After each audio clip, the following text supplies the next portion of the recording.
বিসমিল্লাহির রহমানির রহিম। প্রিয় রংপুরবাসী, আসসালামু আলাইকুম ওয়া রাহমাতুল্লাহি ওয়া বারাকাতুহু।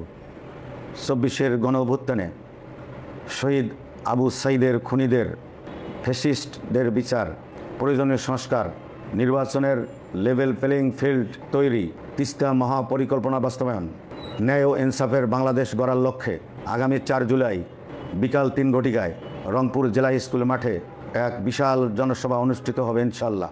উক্ত জনসভায় প্রধান অতিথির বক্তব্য রাখবেন সম্মানিত আমিরে জামাত জননেতা ডাক্তার শফিকুর রহমান। প্রধান বক্তা হিসেবে বক্তব্য রাখবেন রংপুরের কৃতি সন্তান মজলুম জননেতা সদ্য কারামুক্ত কেন্দ্রীয় নির্বাহী পরিষদ সদস্য এটিএম আজহারুল ইসলাম।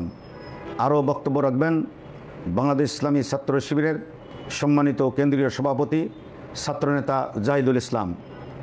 উক্ত জনসভায় দল, মত, ধর্ম, বর্ণ সকল স্তরের জনগণকে উপস্থিত থাকার আহ্বান জানাচ্ছি। আসসালামু আলাইকুম ওয়া রাহমাতুল্লাহ।